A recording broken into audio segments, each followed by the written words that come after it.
Good morning and welcome to UT Lifestar's first quarter simulation of the emergency and trauma patient. Dr. Brooks is our medical director. My name is Susan Toberman. I'm a clinical nurse specialist for UT Lifestar. This is Stephen Karanka. He's going to be our on-scene EMT.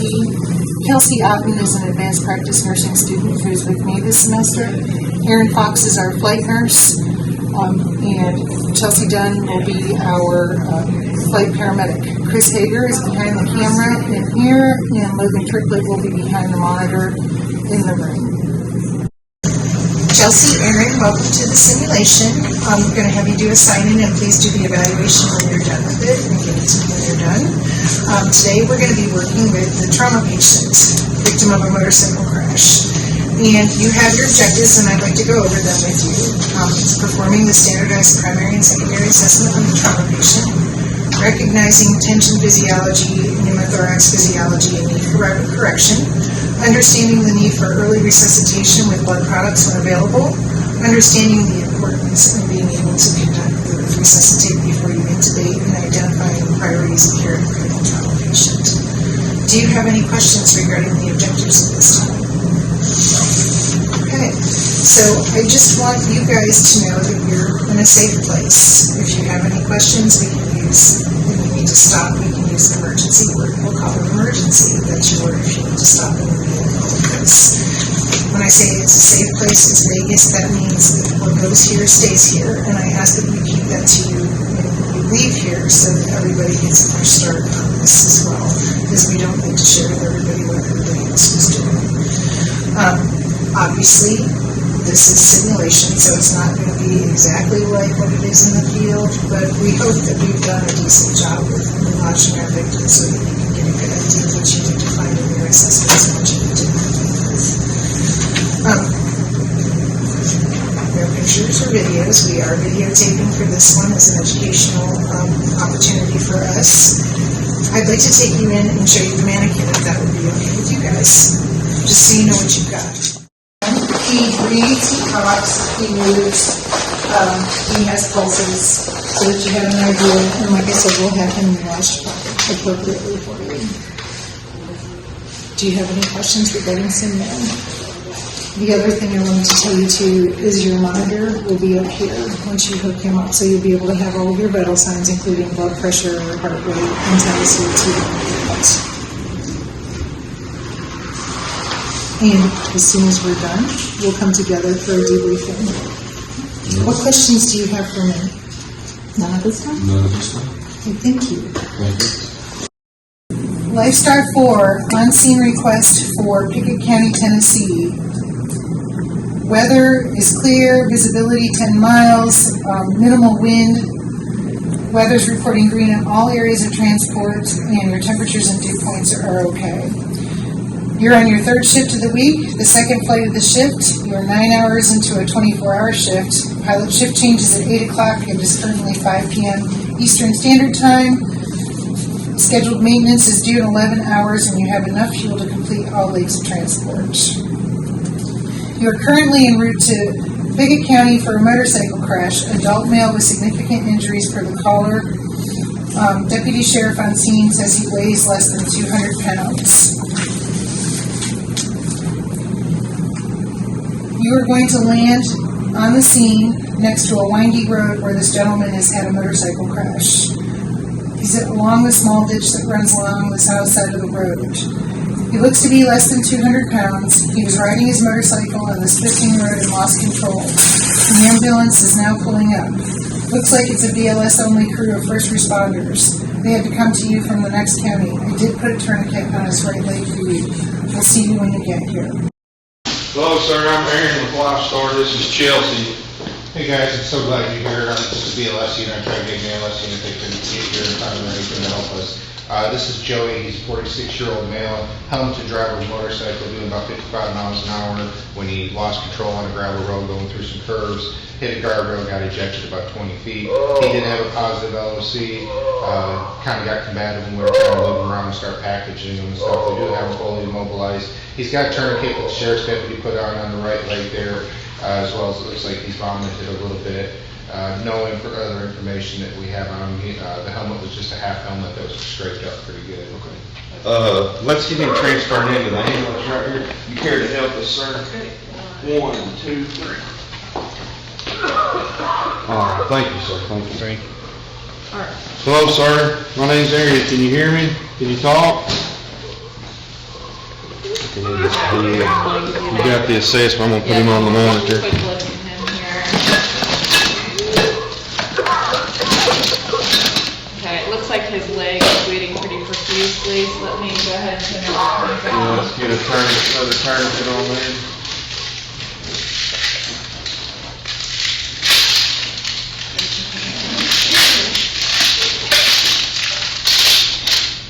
Get him on the monitor right quick. Sir, we're gonna take care of you, okay? Hey Aaron, did you grab the tourniquet and put it in another, It's right here, Chelsea. Tourniquet's right here. Tourniquet. all right, friend, I'm gonna have to go ahead and put another tourniquet on your leg. It's gonna be uncomfortable.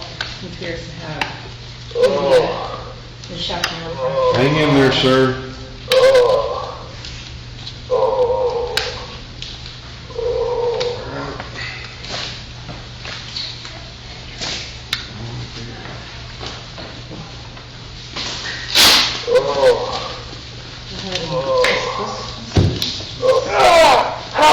Sorry, my friend. We're putting a tourniquet on your leg, sir, okay? All right, I've To got help the with the, bleeding has with the stopped bleeding. here, so I'm gonna go ahead and sign and date that. I'm gonna keep looking at him here real quick. got the monitor on, see what our vital signs are. Okay. It's got obvious abrasion here. Looks like maybe he's got a flail chest. Feeling. Breast sounds. Definitely some crepitus. Some breast sounds. He's 88%. Want to go ahead and change him to a non-rebreather while we're Yeah. continuing He's got here. absent lung sounds there on the Okay. right side. So give me, Non-rebreather's on. I'm going to go ahead and work on getting 2 lines on him here. Alright. Okay, we've got a- I'm gonna go ahead and we've get got a- needle decompression on All the right, right we got a line side. secured in the right. Okay. I'm gonna go ahead, I'm going to 2 lines. do needle decompression, second intercostal midclavicular. Sound good to you? Yes. Okay. I'm going to work on getting some IV fluids and blood while you're got that going. I've made my puncture. Hear a little bit of whooshing sound. I'm gonna go ahead and advance the catheter. Take the needle out. Let's see if we have any increase. It's at 90% right now. Let me go ahead and listen to his lung sounds. Blood pressure. Does he have any 60 over vomit still in 40. his mouth, by the way? Looks like, Just I don't, dry. yeah, just dry vomit around the mouth, is what I'm seeing. Blood pressure is 60 over 40. Want to go ahead and give him a fluid bolus, Yep. and then we'll administer blood and TXA, try to get him resuscitated. He's still got pretty diminished lung sounds on that side. Good. Let's go ahead and, since he's good, I do want to do a chest orchoscopy. That's okay with you? Yes. Okay, we'll just get that done then. All right, go ahead. I find my landmark here. We've We're got gonna the IV fluids going in. Okay. Give him a bolus. I'm gonna go fifth intercostal, mid-axillary, make my cut, feel the ribs on both sides, we're okay. I'm gonna go ahead and make our puncture with our hemostat, open it up. I've got a big whoosh of air. I'm gonna go ahead and advance the wing catheter and secure it. Okay. We'll recheck lung sounds again. Blood pressure still remaining 60. It's 85 over 47. Heart rate still 134. We'll go ahead with the TXA and the blood. Go ahead and start those. Okay, sounds good. While you do that, I'm gonna continue my assessment on him. All right. Real quick. Got the blood, TXA's infusing. All right. Belly feels okay, no distension, no obvious Okay. abnormalities. I'm gonna go ahead and feel his pelvis, and it feels pretty unstable. We'll say we have cut those off. Pelvis feels unstable. Yeah, pelvis feels unstable. Okay. Bleeding is still controlled here. Looks like maybe he's got that mid-shaft femur fracture. Okay. This leg looks okay. Don't really feel him. Pressure's holding at 85/47. Okay. You got Still lifted. moaning. Heart rate still 129. Okay. Bring this up just a little bit. Yeah, we'll him. Bring that end over. Tighten this pelvic binder down. Get his pelvis stabilized. Sorry, my Hold on, friend. sir. We're gonna give you some pain medicine here. Let's see, we're still 85/47. Heart rate's 130. Okay, have we started blood? Blood TXA's infusing. He How had his much of fluid bolus. Just the 250 for the bolus? Yeah. Alright. We're gonna go ahead and, Listen to his lung sounds again.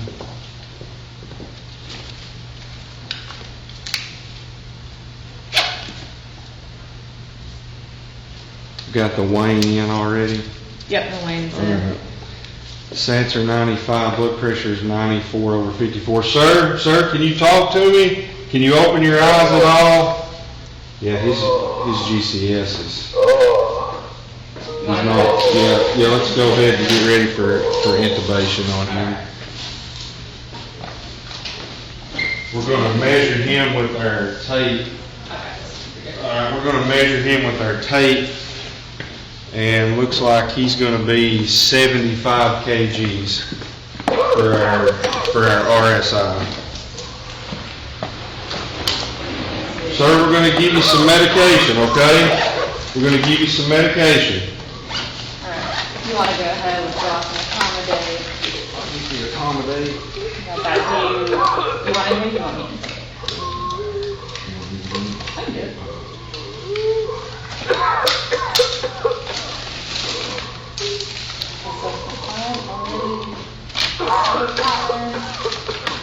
All right, blood pressure's 94/54. I'm going to draw up for the ideal body weight of 75. I'm going to draw up 25 of etomidate. Okay, 25 of etomidate. I'm going to draw up 100 of rocuronium. Okay, 100 of rock. Let's go ahead and switch him. Let's just put him on a 15 liters nasal cannula while we're doing this. High flow pre-oxygenate. I'm gonna lay that on his stomach. Got the etomidate and the rocuronium drawn up.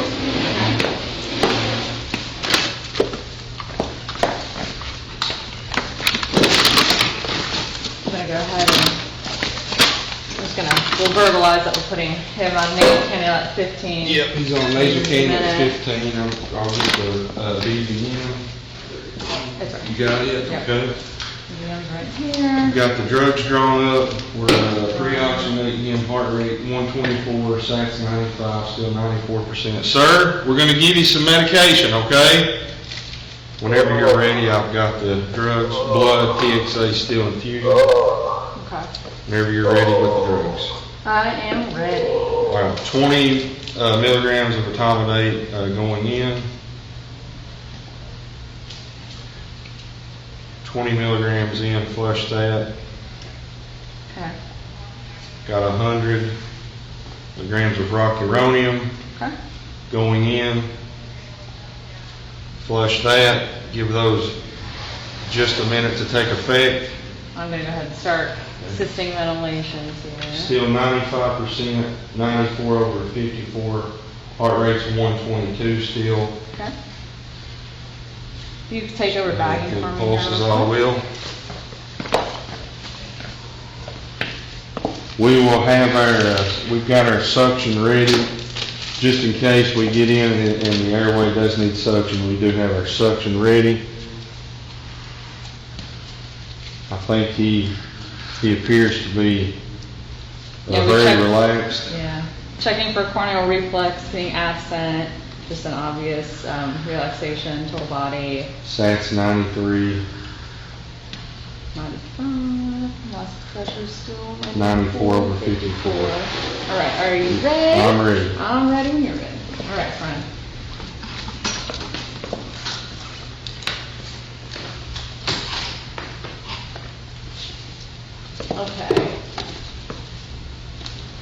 over and release that. I'm gonna leave a VBM back. Tube is in. We'll listen to lung sounds here and gastric sounds.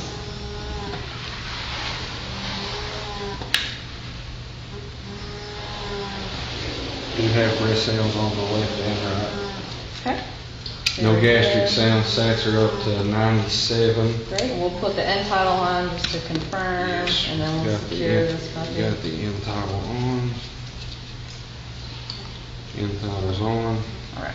Put the tube tamer on to secure the ET tube. We're at 7.5 at 22 at the lip.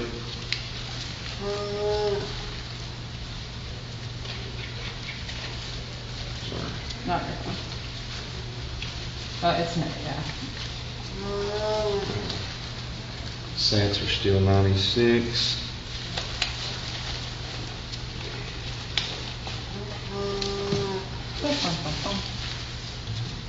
Oh, the neck is okay. All right, ET tube is secure. Want to check breast sounds one more time. We'll get him on the ventilator. Still have breast sounds. I'll set that up for you while you're. Yeah. We measured him at 71 inches, correct? Yep, 75 kgs. 75 kg. We'll put him in AC mode. Rate of 18. Tidal volume 400. 100% with a peak of 5. Okay, sounds good.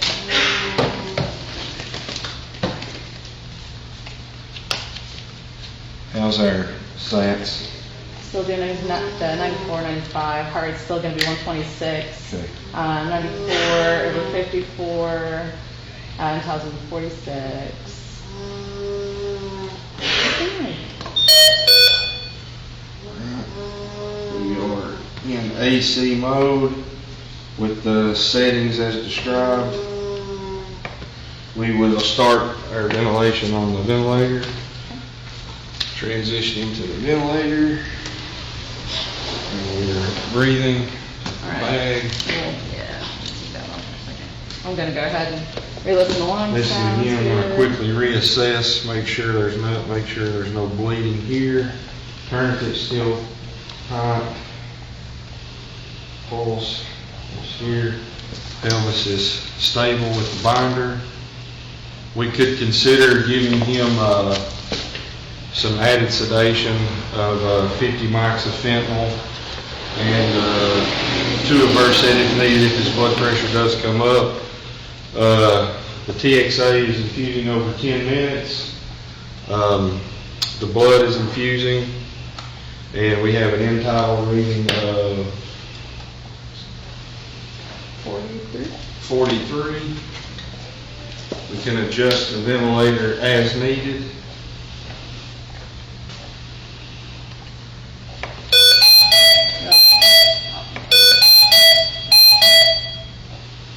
End tidal's 38. Sats 95. He does have the lung injury. 96. We got him in protective mode. It's going to alarm. It's got a disconnection on the patient side. We've reassessed. We have all our injuries stabilized. He is intubated. The ET tube is secure. He's on the ventilator. He's had adequate medication. We do have bilateral breast sounds. No gastric sounds. At this point, I feel like we could transition him to the aircraft for Yeah. transport. Are you good with that? Yeah. All right.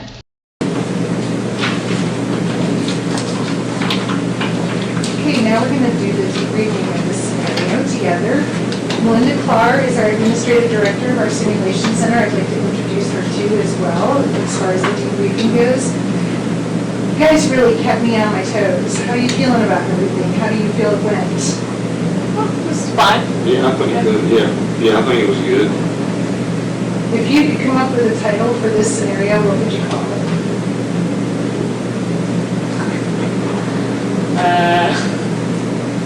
Speak truth. Somewhere on the track. Yeah. Somewhere on the drag. Somewhere on the drag, yeah. I like it. So, how would you say your decision-making skills? How do you feel about the way you make your decisions in order to progress through the scenario? I think, oh, go ahead. Oh, no, you're fine. I mean, I think that we kind of just followed the standard protocol, basically of which interventions to perform, at what time. When we found them as well, and I know it's different with a real patient, but I felt like it went okay. Tell me a little bit more about that process, how you work through your process. Yeah, so I think initially, you have to define, it's good to define roles when who's going to take this task, who's going to take this, initially. So there's no confusion, no missing anything. I felt like we did that. And then it's basically just an open line of communication, constantly talking, making sure you're verbalizing what you're doing, your partner's hearing it, you're talking to each other.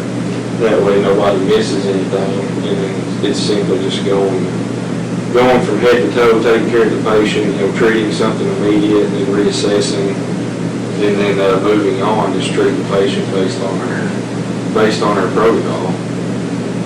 Did any one of you take the leadership role individually, or do you feel like you work together through it? I feel like for the most part we work together. I think, initially when we got in there, I introduced us as the crew, stated who we were, where we were from, who we were with. Took a report from the EMT on scene, and I said, I just took command and said, okay, let's transition this patient to the ambulance so we can continue our assessment care. What situations do you think went really smoothly and why?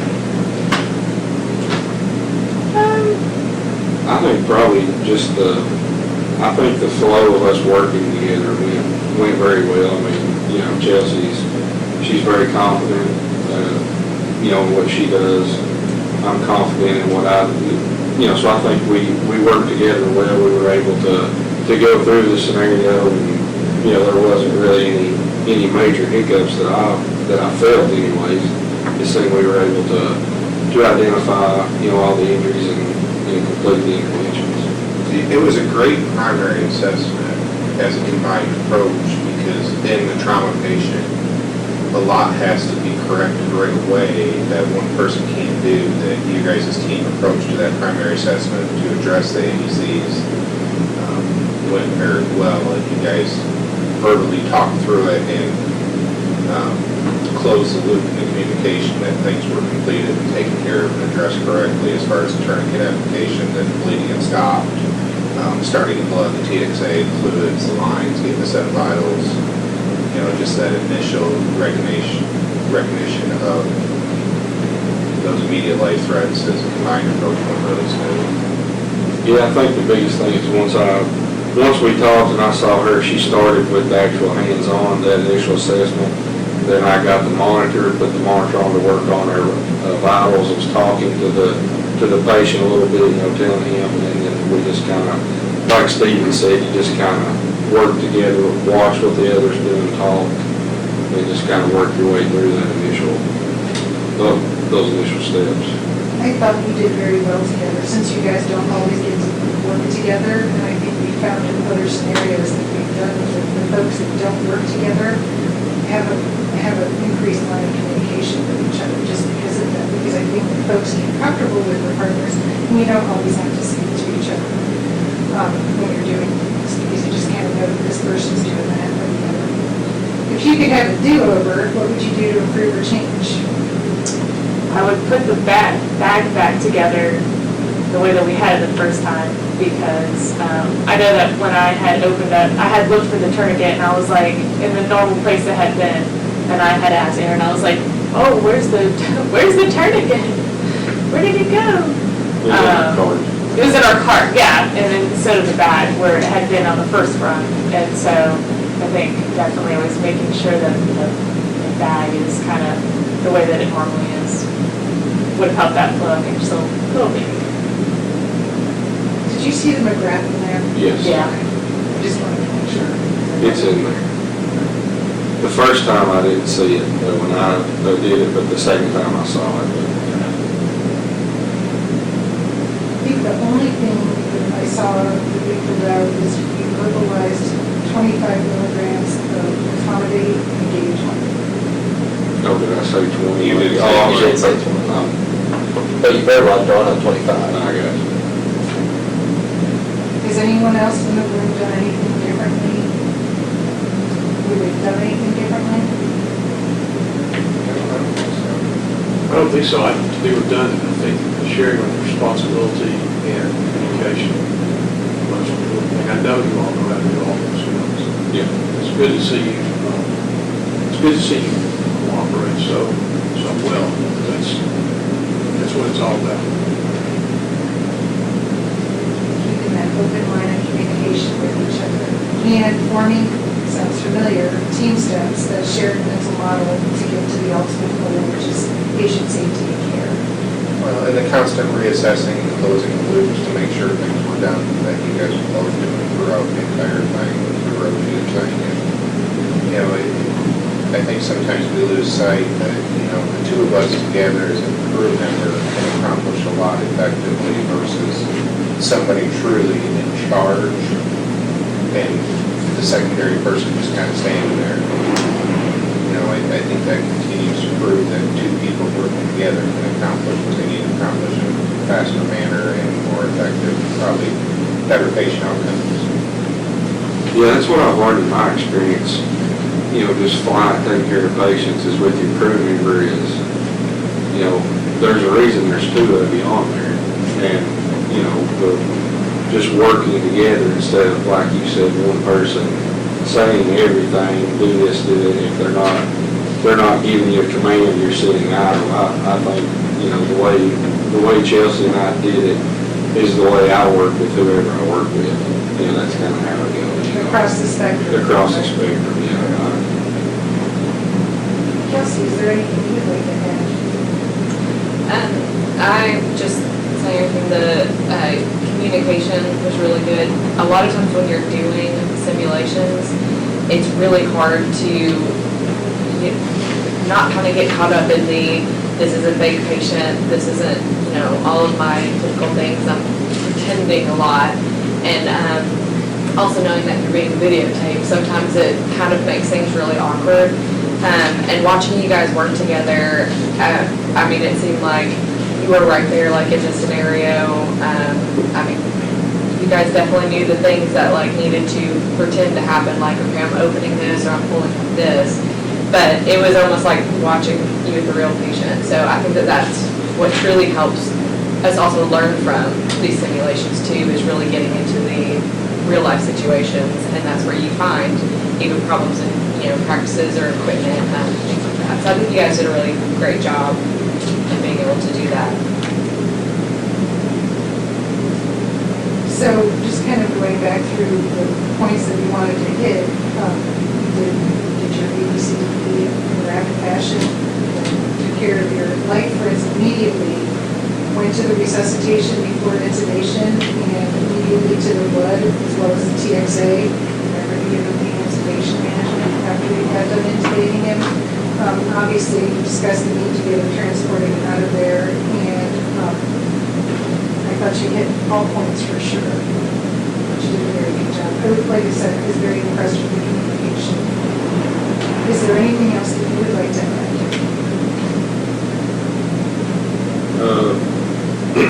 No, I don't think so. I think that, like I will say off her point, it was weird. You know, I've done these a lot, these kind of mannequin type scenarios. You know, she's right, it's a different dynamic.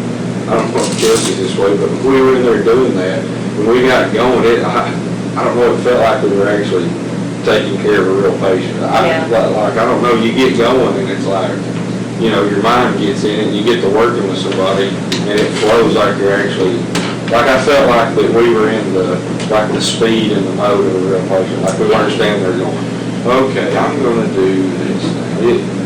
You know, like we were moving and actually doing things, and I felt like that makes it feel more like a real patient. You know, that's how I felt. The flow was really good. And I think clearing out the room, that it was just you guys and the patient, Yeah. definitely changed that mindset. Yeah. Melinda, is there anything that you've observed? No, I think you covered it all, and I'm just going to touch back on your objectives for yourself, yourselves, and make sure that you feel like you've met all those, and see if there's any open ends. And then, as we're looking at those, just some thought about how that translates, or may translate clinically for you. Like, so is there anything today that you go, oh, you know what, I might take this back to my practice next week or tomorrow, whatever your next shift is. Just kind of reflecting on it in that way. But yeah, we'll touch base real quick here with those objectives. And I'm just going to speak as the not pre-hospital person. Just from living here for a while, I give Summer on Dragon. But maybe a little bit more definition on that. I know it was a motorcycle accident, which is where that relates to Summer on the Dragon. But as far as what was going on with that patient, just to make sure everybody, and it seems like y'all are on the same page with what was happening when you got there with that patient. What was the situation? I think that's a classic, or it's a great scenario for what all of us in any base would encounter on any spring, summer, or fall type, call. It's a scene. That right there will happen 75, 80, maybe even higher percentage of the time. You're going to get that same patient with a motorcycle wreck with limited resources. It's a BLS truck with just EMTs. Maybe they're not even there. It's the sheriff's department or the rescue squad that get there first, and you're dealing with multiple people at different levels. That's a call that we're all very familiar with. The Summer on the Dragon, I guess you could sum it up too as just your average East Tennessee call in the spring, summer, fall, because we get those all the time. When you're talking about your initial assessment and how you were prioritizing things, what were the things going on with that patient? Yeah, sure. So the main things going on with that patient were obviously he did have an altered level of consciousness. He was moaning, couldn't speak with us. So we were concerned about his airway. He obviously had the decrease of breath sounds. He had the injury to the right lower leg that required the tourniquet. He had some obvious bleeding. They had applied a tourniquet that wasn't working, so we had to apply a second one. So he had probably three to four major, what you could call major going on with the right lower extremity, the pelvis, the chest, and you could even include the airway. There's probably four things that required some intervention, four major things that required intervention, and by us, talking and communicating and doing what we're trained with, going through an assessment, ABC, and then fixing and moving on, we were able to go through those, fairly quickly and treat them. Does that answer? Yeah, so it gives me a better idea of what the condition was when you got there. And so in my mind, I see you doing several things, which was organizing the scene. We talked about lots of different players there. Yeah. We touched on leadership earlier. I mean, I think clearly someone did have to kind of rise to that spot. It sounds like that was yourself, Yeah. which is great. Because in that situation, you do need someone that's going to kind of start calling it. And then somebody that made those decisions really quick, because you mentioned several injuries there. Which one got attention first? Well, yeah, so you started airway, obviously. We started airway. Well, he didn't need obvious intervention immediately. His sats were in the high 80s. He had a cannula on. He was breathing. We moved on down the line, and we got to the chest first.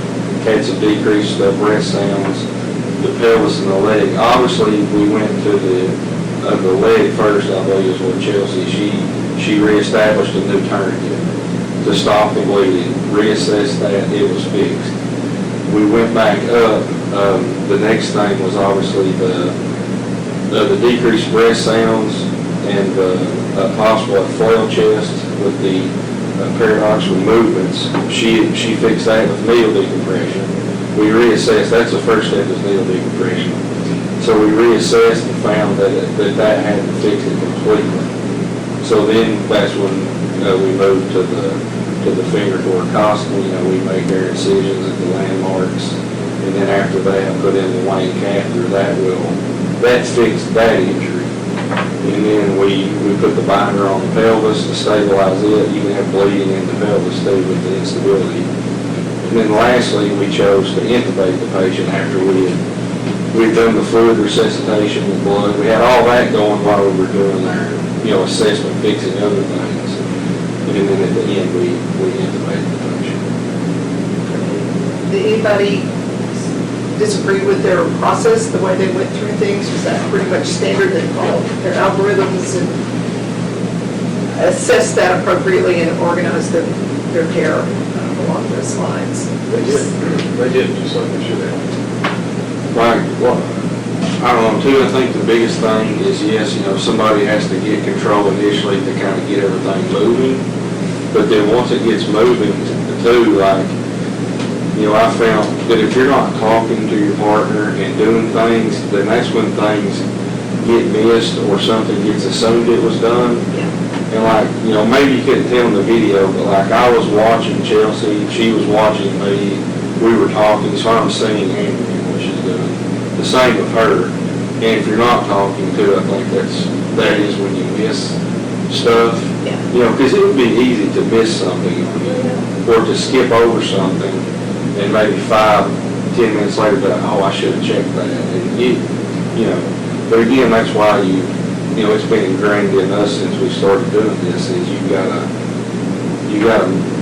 format that you follow to work through on a trauma patient.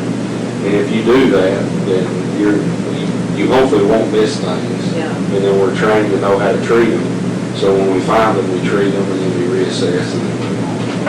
Chelsea, did you feel like you were right in line on a lot with that assessment as you went down the checklist, or as he was calling it out, kind of, you were kind of back and forth, yep, see that, I agree, kind of that, as you're going down, finding injuries?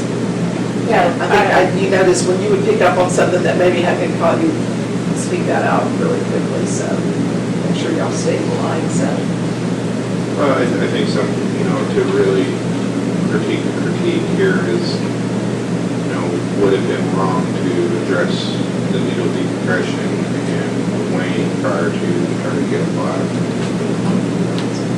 You can't forget, if you wanted to, you could say, hey, he doesn't have breath sounds. Arterial bleeding is more likely to destabilize your vital signs immediately. Unless you thought it was intention. He was maintaining. He wasn't as deteriorated as he would be with attention, I would think. I think he would be, hemodynamically worse with attention. You had to make a judgment on that. Yeah, so to me, arterial bleeding, so to me, if you don't go down there and, twist off that bleeding, which takes seconds, and then come back like we did, I think you can have. I think he came back in pretty rapid fashion too. Yeah. Oh, I think so too. I just, I think some people can do it differently. That, in debriefing and their debrief could, which one, Yes. And I think in reality, what would happen is that your crew members somebody would be handling the bleeding and somebody would probably be decompressing at the same time. It would be happening almost simultaneously. But, Well, and too, if the patient had a SAT of, 75, he was a high 80 on a nasal cannula, breathing his own at 28 times a minute.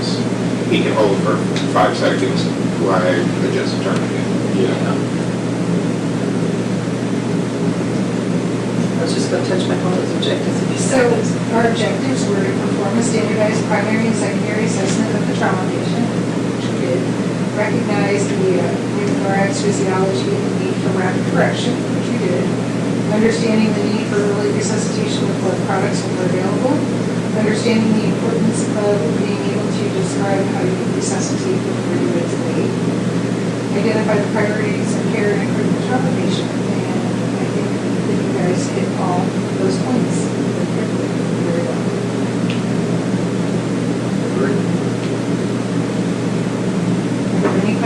for me. I think the biggest thing for this scenario, and others do it too, that's key, is the early resuscitation. You know, making sure we're getting the IV fluids out, you're getting the blood and the TX out, because it shouldn't take long to realize he qualifies for TXA, his blood pressure's terrible, he needs to be resuscitated. Just solely, you know, fixing his injuries and intubating him without any type of resuscitation wouldn't do anything for that patient. So the resuscitation is very, very key. And the early, like you said, you can start all that while you're doing other things. So, It's a great take on. Logan, do you have anything you'd like to add? Okay. Well, that will conclude our debrief. Thank you for coming.